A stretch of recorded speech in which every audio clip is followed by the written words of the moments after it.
कच्ची कैरी पापडी बघताच क्षणी तोंडाला मस्त पाणी येतं. ही पापडी खायला आंबट, गोड आणि तिखट लागते. खूप छान होते आणि बनवायला पण एकदम सोपी असते. कच्ची कैरी पापडी हा उन्हाळ्यातील एक अतिशय चविष्ट आंबट, गोड आणि लोकप्रिय साठवणीचा पदार्थ आहे. याला आम पापडी किंवा कैरीची पोळी असेही म्हणतात. नमस्कार मंडळी, मी वनिता. आजच्या व्हिडिओमध्ये तुम्हा सर्वांचे मनापासून खूप खूप स्वागत करत आहे. रेसिपी आवडल्यास नक्की एक लाईक करा आणि चॅनेलला नवीन असाल तर सबस्क्राईब करायला विसरू नका. तसेच बेल आयकॉनचं बटन प्रेस करा म्हणजे येणाऱ्या नवीन व्हिडिओचे नोटिफिकेशन तुम्हाला नक्कीच दिसतील. रेसिपी पुढे पाहूया.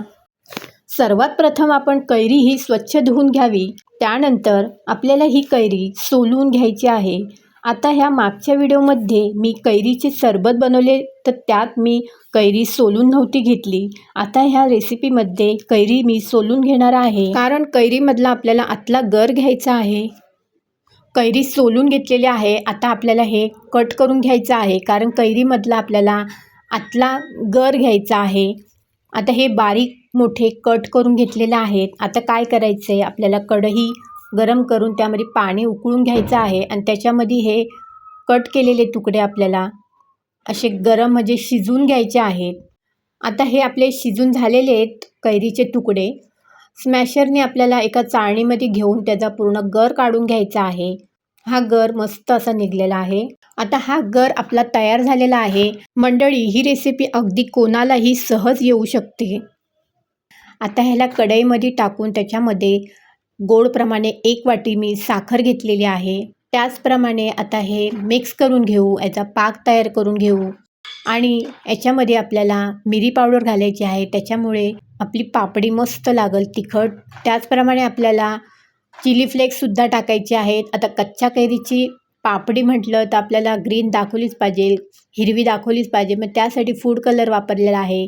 चवीप्रमाणे साधं मीठ घातलेलं आहे, आमचूर पावडर घातलेली आहे आणि त्याचबरोबर काळं मीठसुद्धा वापरलेलं आहे.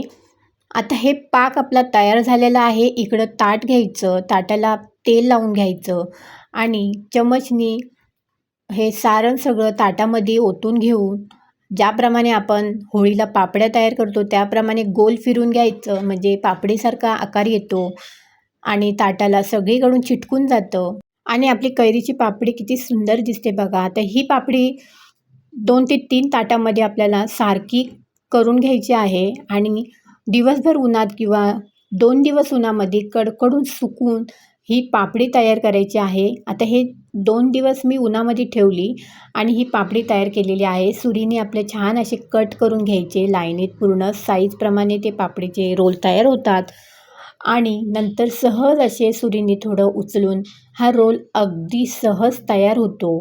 बघा तुम्ही व्हिडिओमध्ये किती छान असा रोल तयार होतो आणि हे रोल वर्षभर असे हवाबंद डब्यामध्ये ठेवले ते छान टिकतात.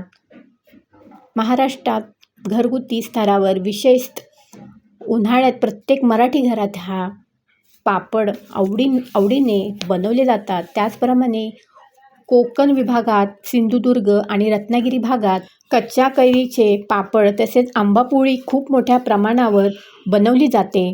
त्याचप्रमाणे कोल्हापूर, नाशिक, अहमदनगर आणि पुणे येथील स्थायिक किंवा मसाले किंवा वाळवण उत्पादक हे पापड विकतात. कच्ची कैरी पापडी अशा पद्धतीने बनवतात हे आपण पाहिलं आहे. तर मंडळी, वेळ कसली, चला लगेच रेसिपीला सुरुवात करा आणि ही पापडी उन्हाळा आहे तर करून घ्या. अगदी कोणालाही ही रेसिपी अगदी सहजपणे येऊ शकते. तर वेळ कसली, रेसिपीला तयारीला लागा. व्हिडिओ आवडल्यास नक्की लाईक, शेअर, कमेंट आणि सबस्क्राईब करायला विसरू नका. तोपर्यंत पुन्हा एकदा धन्यवाद.